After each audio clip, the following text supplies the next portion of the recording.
Hey, what's up, y'all? What's up?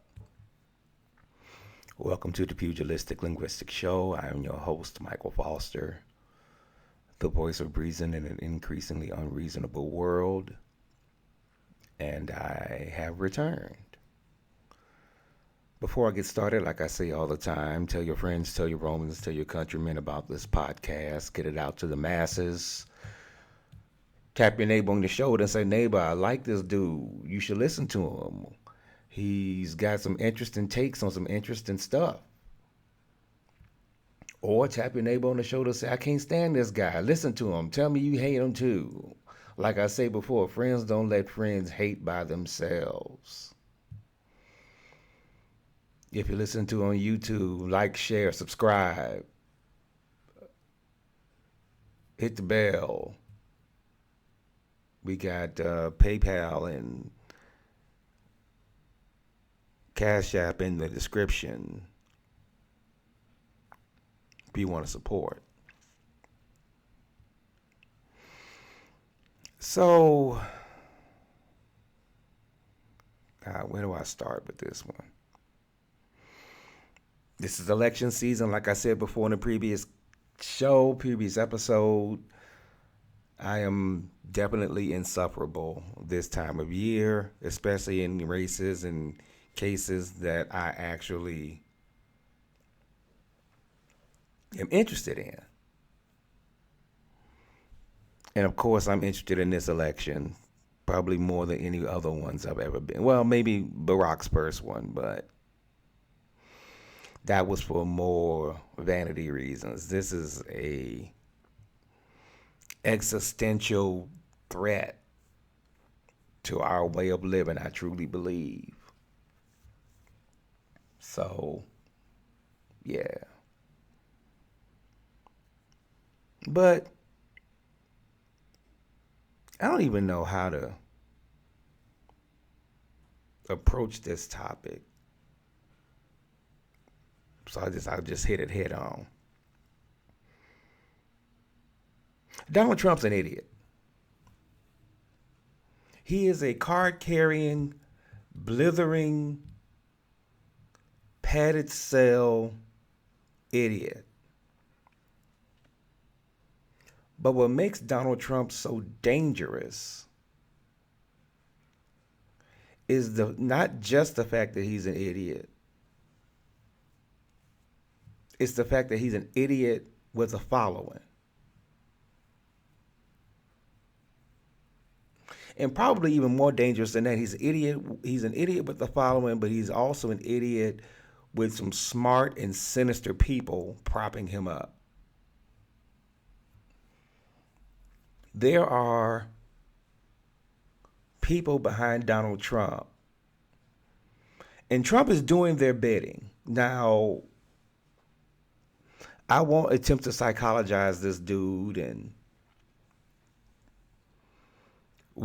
decide whether he's complicit and whether he understands he's a pawn or whether he's a part of the game, whether he's just that incompetent enough. I'm not going there with it. Just know, on its face, Donald Trump is an idiot with a following and sinister people behind him, and he's doing their bidding. So the thing is, though, at his most basic level, he's an idiot. When it was Trump and Biden running against each other, the battle of the invalids, and don't get me wrong, I like Biden. I think he's been a good president. He was a needed president after the 4 years of turmoil under Trump. But I've said it before and I'll say it again. He's just too old. He needed to go sit down somewhere and watch Gunsmoke and play with his grandkids for the rest of his days. And I wouldn't have assaulted him for it. You're 81 years old. It's time to retire. I wouldn't want an 81-year-old janitor. I wouldn't want an 81-year-old physical ed teacher. So damn well I wouldn't want an 81-year-old president. Go on, sit down somewhere. You've done well. Go retire. Take Trump with you. He's just as old as you are. But so when that slap fight was happening, Biden versus Trump, Biden's cognitive decline was the topic of conversation. It was honestly it was apparent. It wasn't an unfair statement. It wasn't an unfair assessment. And because Biden was so cognitively impaired, like when it's painful to watch him talk because he's just old. I mean, I have nothing against old people. I love old people, but he's just old, and it's painful to watch him speak. So when it was those two or whatever, Biden's cognitive decline was apparent and it was a topic of conversation, and rightfully so. But the thing about it was his decline was so apparent that Trump's decline was kind of hidden. And don't get me wrong, his decline is obvious also, but it's become more obvious now that his opponent is 23 years younger than Biden. Kamala Harris, being Trump's now opponent, has illustrated how far cognitively Trump has declined. When you have that contrast, it's easy to contrast.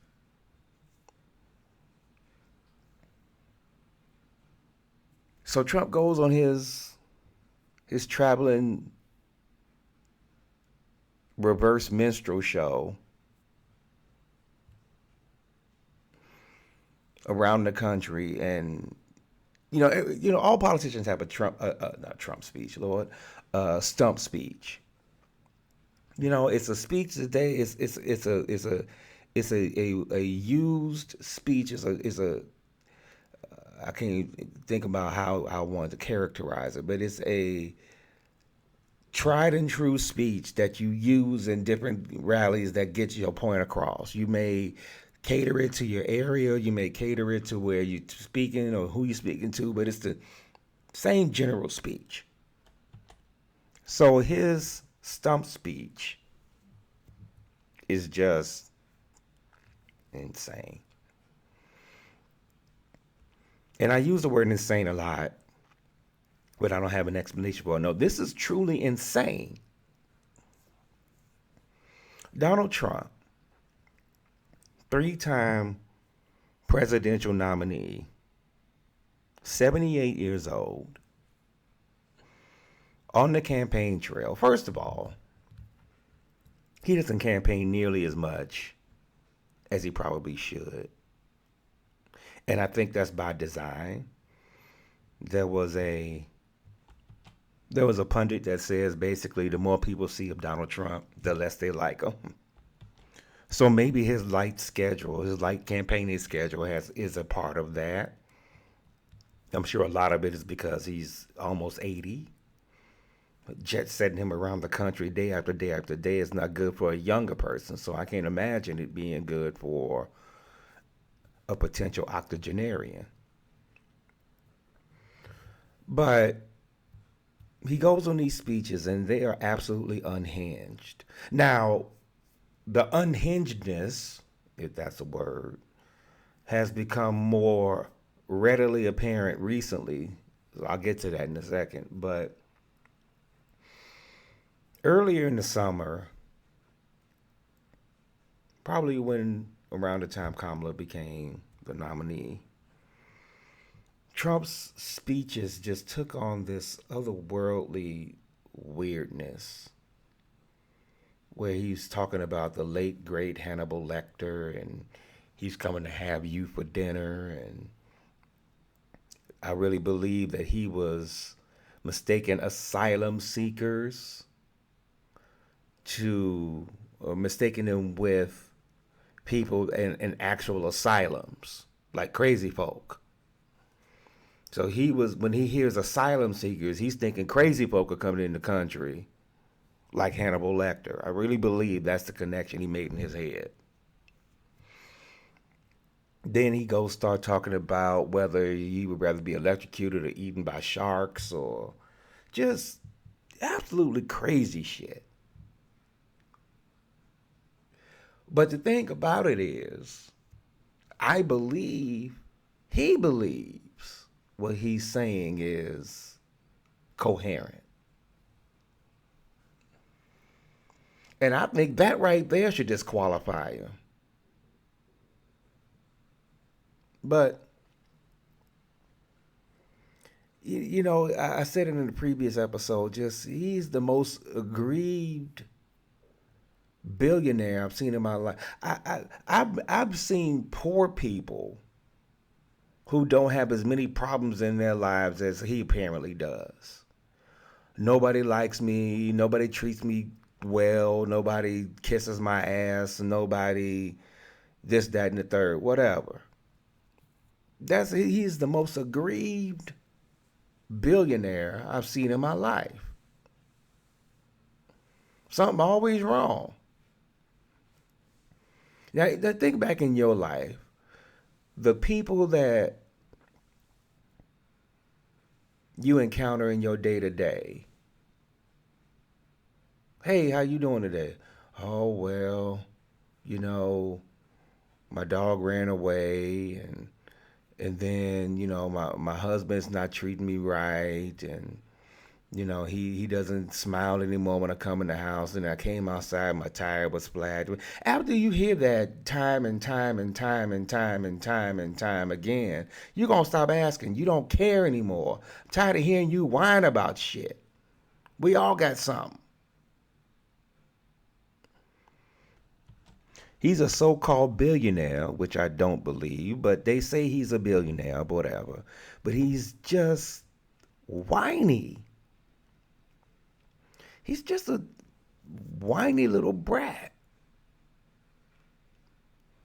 And after a while, you just get tired of hearing it. Well, your life was that bad?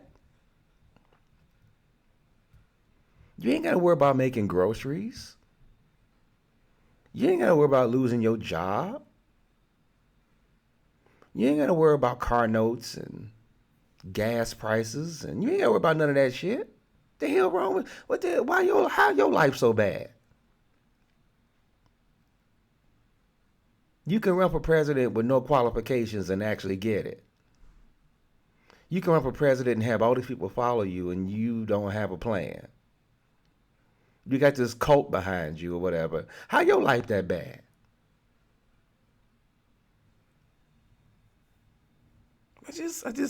So, his stump speeches have come out to be just a gripe session, a woe is me session. Just shut up. But now, it's taken on a darker, more sinister tone. See, we need to stop underestimating Donald Trump. Is he unhinged? Absolutely.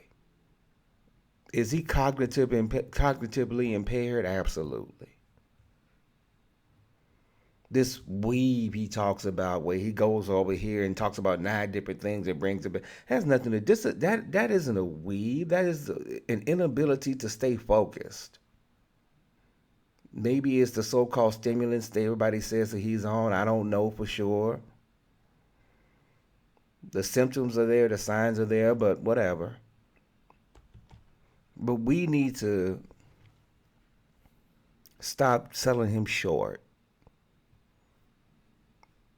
We need to stop underestimating him, but we also need to stop legitimizing him.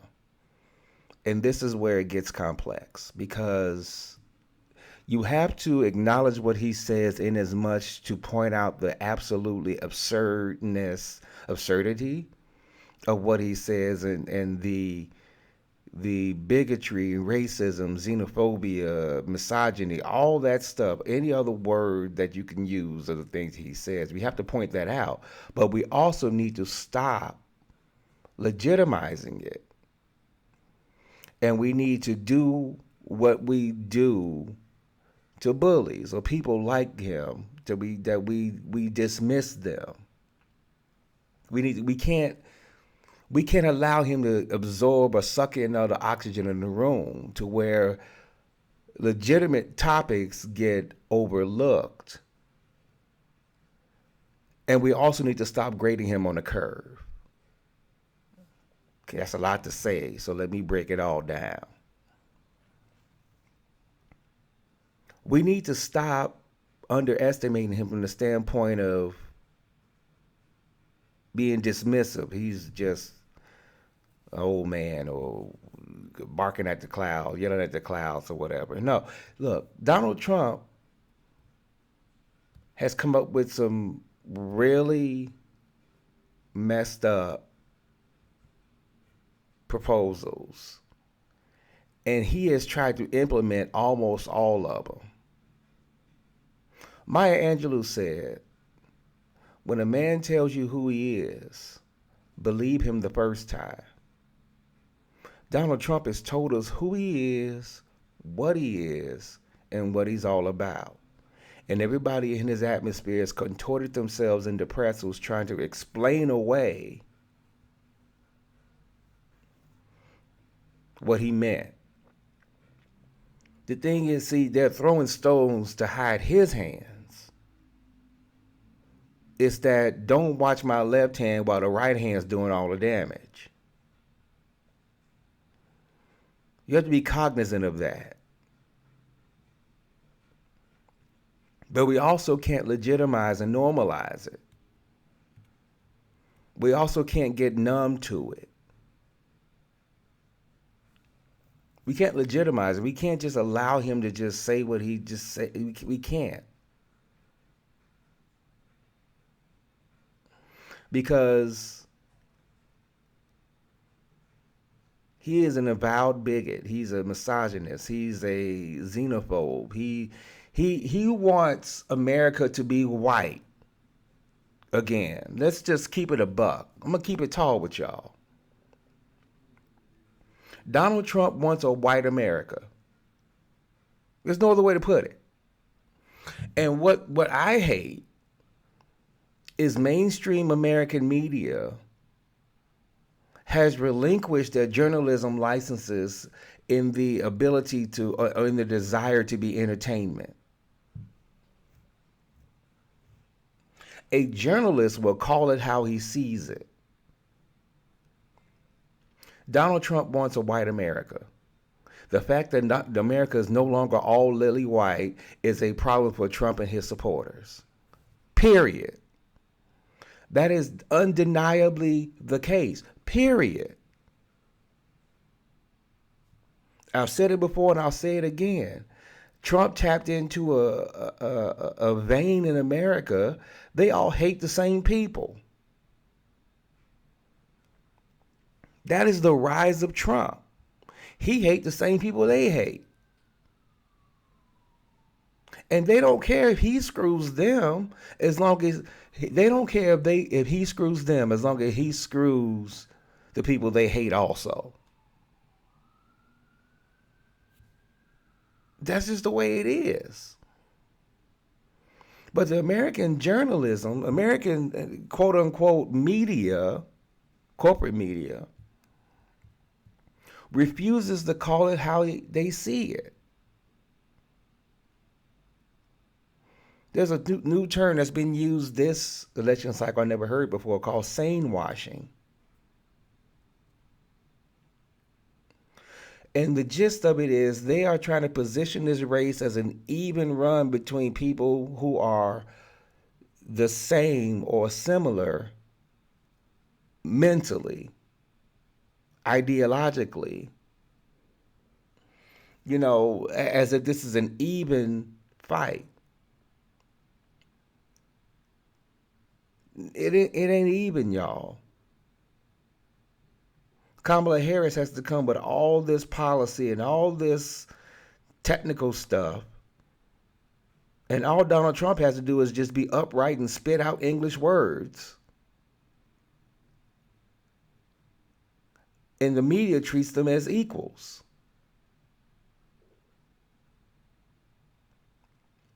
Well, we don't want to be perceived as being biased. You ain't got to be biased by telling the truth. The truth can never be considered disrespect. Tell the truth and let it fall how it falls. If in you telling the truth, you make Donald Trump look like an idiot, then maybe Donald Trump is an idiot. But you don't have to artificially tip the scales or stand on the scale to balance it, because Trump is just that incoherent.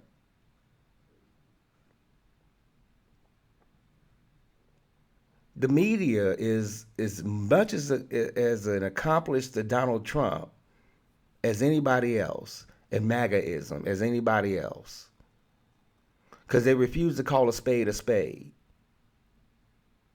They refuse to call it how they see it, in an effort to not look biased or partisan. Call the truth how it is as it presents itself, and let the chips fall where they may. Well, Trump said something else unhinged today. Here it is. I'll let you decide. But then to that end, Trump rallies, the traveling reverse minstrel show,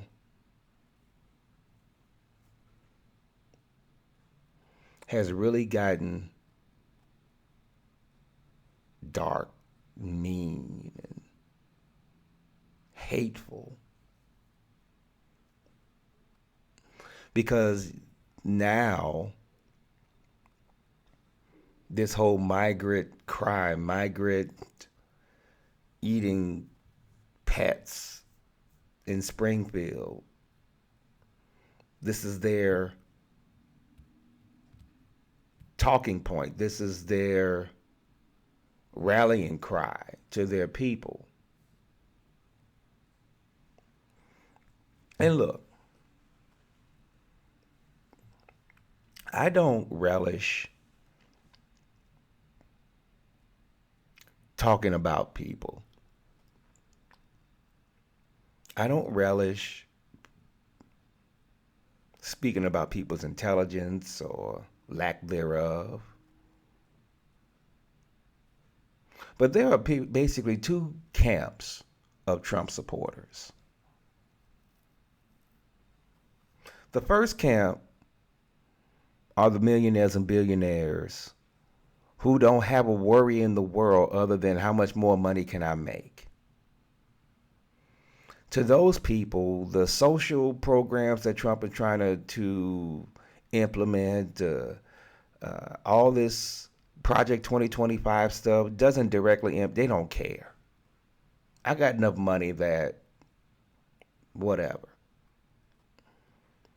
That's the first group. Those people I don't want to say understand, but those people I can get why they're in it for Trump, because they're in it for themselves. Trump helps them. And they're rich enough to his programs won't harm him. They don't have to worry about Medicare or Social Security. They don't care if a Social Security check comes. I'm a millionaire. Many times, I don't care. So I get them. The second group of Trump supporters, and I'm generalizing here, and I know I'm generalizing here. The second group of Trump supporters are typically lower educated, more rural, white people that are afraid of their own shadow. And he thrives on that.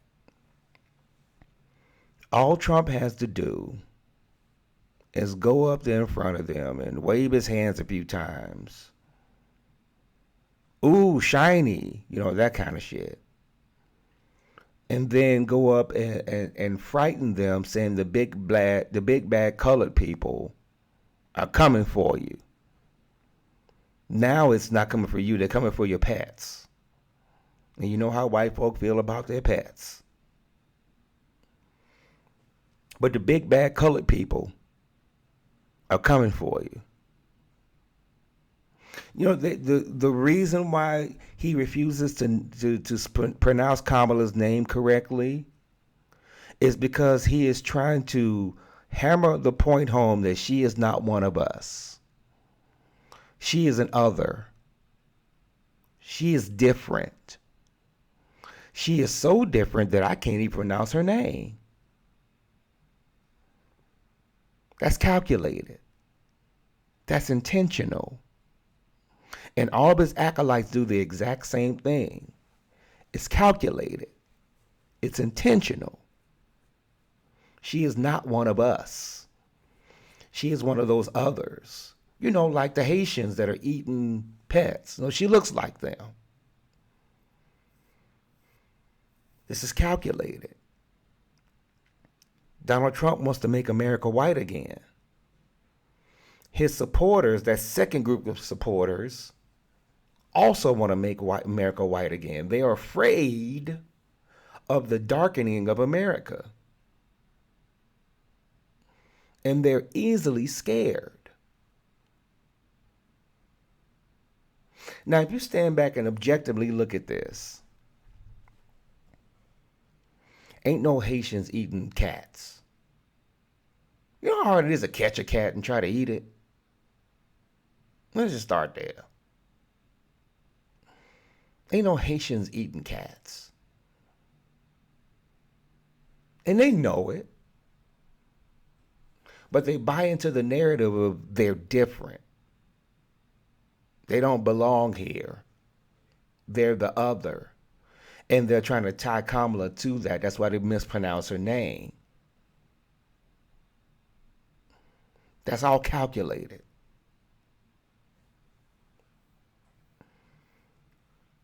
You talking to folk that ain't got a pot to piss in, a window to throw it out of.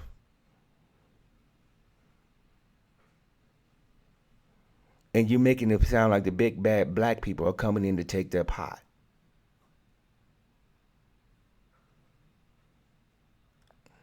That's how you run a campaign in 2024 America. You scare people. And I also believe, and this is not going to make me popular, but I don't really care because it's whatever. I also believe that's why most Republicans followers are low educated, salt of the earth kind of rural America kind of folk versus Democratic supporters who are typically more educated in larger cities, have more life experience. And this is why the perception of the average Republican candidate is different than the average Democratic candidate. That's why most Democratic candidates are considered elitist, or the cultural elites, the slick attorneys, because the Democratic candidates are typically more eloquent. They're more educated. They have that elite look to them. The Barack Obama, the Josh Shapiro, the Kamala Harris. They have more of a polished look to them. And you can't run a Democratic campaign just scaring folk. And I also think this is why the Democrats go in ass backwards, because the Democratic supporters require more of Democratic candidates than just standing in front of me and scaring me. Whereas a typical Republican candidate just stand in front of Republicans and just say, they're coming to get us. And that's really all that's necessary. Over the past 10 years, look at all the Republican candidates that have run in Senate elections and House elections and even a presidential election, and show me more than two that have run a campaign deeper than they're coming to get us. America, be scared. You can't. But anyway, I went down this rabbit hole. That's the two groups of Trump supporters: the rich folk that don't care, the rich folk that don't care, and the poor folk that refuse to educate themselves.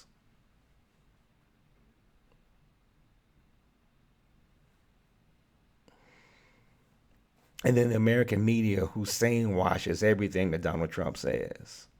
The media is more to blame than anything else, because you all are supposed to tell the truth as it presents itself. Not the truth as you see it, the truth as it presents itself. If you call yourself a news organization. Donald Trump said this today.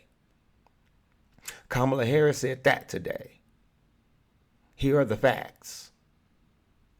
That's it. So,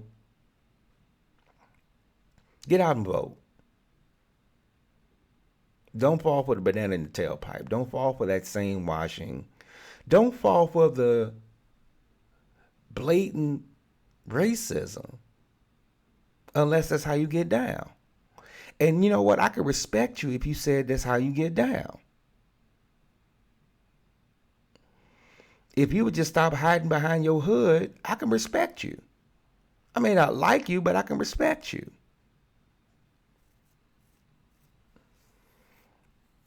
It's when you try to pull the wool over my eyes and say, well, I'm looking out for you. No, you're not. You don't give a shit about us.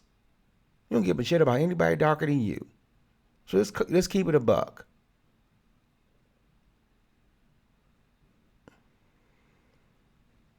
I'll respect you if you just tell the truth about who you are. I can respect you.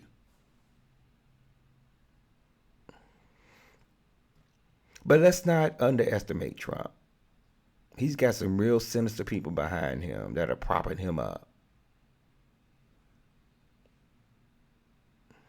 And if they get their way, a lot of us are in trouble.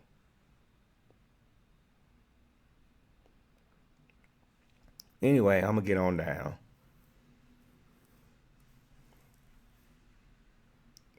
As I say in every episode, spread this around to the masses.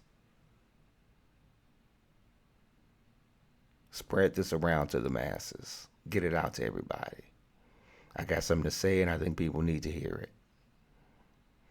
But until I talk to you all again, remember, don't bump no mo with no big fat woman. All right? Peace.